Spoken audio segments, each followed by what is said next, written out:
Students of CBSE board class 12 physics basically, खास तौर पे क्लास 12 की बात करूँ, क्लास 10th में भी जो बच्चों ने साइंस पेपर या मुश्किल पेपर दिया उन सब के लिए भी आप सब जैसे कमेंट्स कर रहे हैं कि मुझे थोड़ी भी उम्मीद नहीं थी मैम, मैं तो स्टेट बोर्ड से पास आउट हुआ। बहुत से बच्चों के अलग अलग तरह के, मैं थैंक यू, आपकी वजह से मेरा स्ट्रेस दूर गया। बेटा स्ट्रेस लेने की बिल्कुल भी जरूरत नहीं है। 13-14 मार्क्स आ रहे हैं फिजिक्स में, तो क्या पेपर टफ है? तो बेटा आप सबको बता दूं कि कल भी आपको मैंने बताया था कि सीबीएसई को सारे स्कूल्स ने फीडबैक भेज दिया है and it is done now. CBSE ने, क्योंकि स्कूल्स की भी तो ड्यूटी है ना कि उनके स्कूल के रिजल्ट अगर खराब होंगे तो एडमिशंस कैसे होंगे। तो अच्छे एडमिशंस के लिए अच्छा स्कोर होना जरूरी है, क्योंकि फिर वो हर जगह डाल सकते हैं अपने एडवर्टीजमेंट्स को कि भैया हमारे स्कूल से इतने नंबर आए हैं बच्चों के। और फिजिक्स चूंकि it was actually very very difficult, question गलत भी था, क्वेश्चन में प्रॉब्लम्स भी थी, वहां तो बेटे आपको नंबर डेफिनेटली मिलेगा। एंड मॉडरेशन पॉलिसी पक्की हो चुकी है, एक्स्ट्रा मार्क्स आपको 100% फिजिक्स में मिलने वाला है। सीबीएसई ने भाई फीडबैक भेज दिया है हर स्कूल ने, और उन्होंने एग्जैक्टली बताया है कि बच्चों को परेशान होने की जरूरत नहीं है, फीडबैक भेज दिया गया है। और बोर्ड को अब निर्णय लेना पड़ेगा। बोर्ड यही कह रहे हैं कि बच्चों आप सब आगे के एग्जाम्स की तरफ केंद्रित करो अपना दिमाग।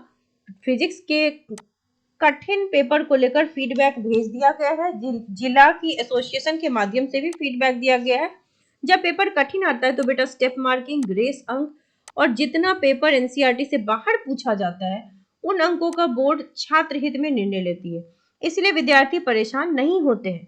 फिजिक्स के सभी टीचर्स ने बताया है कि न्यूमेरिकल जो थे वो बहुत मुश्किल थे, एमसीक्यू क्वेश्चंस एनसीईआरटी के बाहर से थे, थ्योरी पेपर से बिल्कुल ही गायब था, जो जहां से नंबर बच्चे बटोर सकते हैं। Numerical is not easy for every student.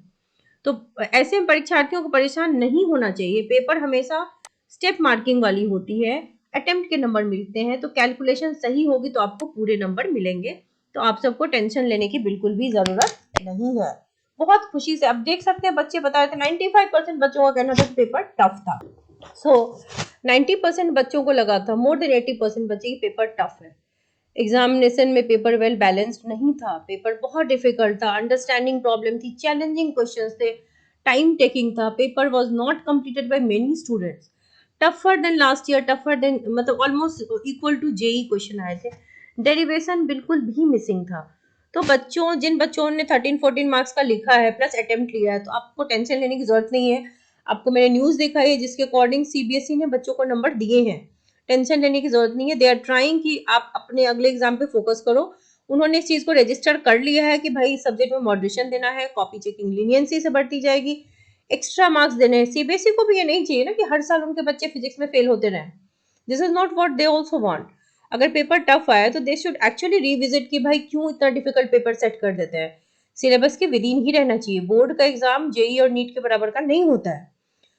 तो सिलेबस के अकॉर्डिंग क्वेश्चन अगर नहीं दिया है तो दिस इज देयर प्रॉब्लम। और according to the moderation policy हर क्राइटेरिया फिट हो रही है आपके पेपर पे। क्वेश्चन में एरर, क्वेश्चन में फ्लॉज, डेटा एरर, इसके अलावा सारी प्रॉब्लम्स, तो उन सब के अवज में आपको नंबर मिलेंगे। क्वेश्चन आउट ऑफ सिलेबस भी था, तो इन सब में आपको एरर वाले क्वेश्चन में तो देखो आपको पूरे नंबर मिल जाएंगे।